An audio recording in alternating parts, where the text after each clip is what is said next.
السلام علیکم ورحمۃ اللہ وبرکاتہ۔ کیا حال ہے میرے پیارے بچوں کے؟ ذرا تھوڑا سا مسکرا کے تو دکھائیں کہ میں خوش ہو جاؤں۔ ماشاء اللہ کتنی پیاری مسکراہٹ ہے، الحمدللہ۔ چلے میرے پیارے بچوں، سب سے پہلے ہم دعا مانگتے ہیں اور اس کے بعد ہم سیرہ کی کہانی آگے سے سنیں گے کہ کیا ہوتا ہے، ٹھیک ہے؟ رب اشرح لی صدری ویسر لی امری واحلل عقدۃ من لسانی یفقہوا قولی ربنا زدنا علما آمین۔ میرے پیارے بچوں، قریش کو تو بہت ہی زیادہ غصہ تھا اس بات کا کہ مکہ کے بہت سارے مسلمان بھاگ کر حبشہ چلے گئے تھے اور آرام سے خوشی کے ساتھ وہاں زندگی گزار رہے تھے۔ چنانچہ انہوں نے ان سے بدلہ لینے اور ان کو واپس لانے کے لیے یہ چال چلی کہ اپنے 2 بندے ادھر بھیجے تاکہ وہ جائیں اور وہاں سے مسلمانوں کو پکڑ کر لائیں۔ اب یہ دونوں آدمی گئے اور انہوں نے جا کے عیسائی پادریوں کو خوب رشوت دی تاکہ وہ ان کو بادشاہ تک پہنچا دیں، اور جب بادشاہ کا سامنا ہو تو یہ پادری ان دونوں آدمیوں کا ساتھ دیں۔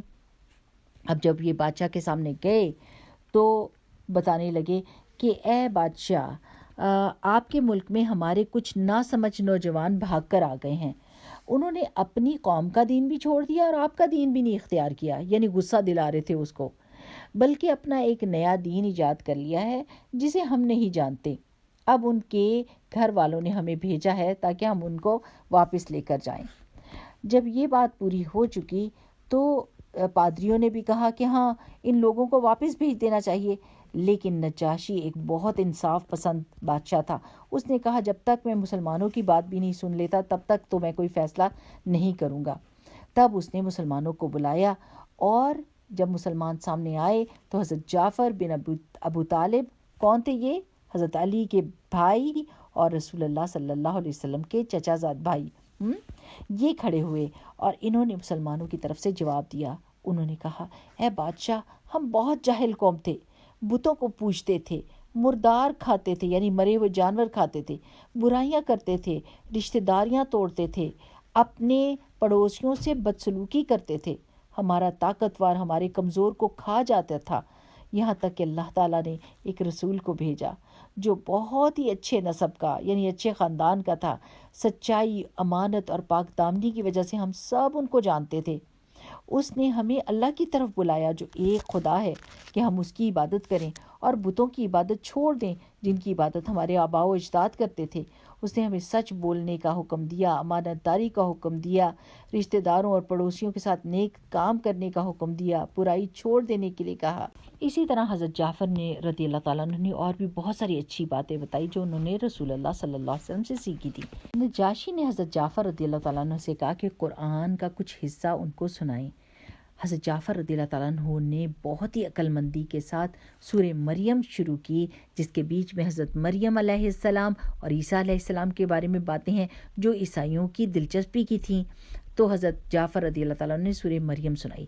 جب انہوں نے یہ سورہ سنائی تو نجاشی اتنا رویا کہ اس کی داڑھی آنسوؤں سے بھر گئی اور سارے پادری بھی رو رہے تھے۔ قرآن سننے کے بعد نجاشی نے کہا ان 2 آدمیوں سے جو قریشی آئے تھے، تم لوگ چلے جاؤ، واللہ میں ان کو تمہارے حوالے نہیں کر سکتا اور نہ ان کے خلاف کوئی چال چلی جا سکتی ہے، اور یہ آرام سے یہیں حبشہ میں رہیں گے۔ یہ سن کر عمرو بن العاص اور عبداللہ بن ربیعہ بہت ہی شرمندہ بھی ہوئے اور ان کے دل کو دکھ بھی ہوا اور غصہ بھی آیا، لیکن انہوں نے ہمت نہیں ہاری اور انہوں نے اگلے دن ایک اور چال چلی تاکہ وہ بادشاہ کو غصہ دلا سکیں اور اس ملک سے مسلمانوں کو نکال سکیں۔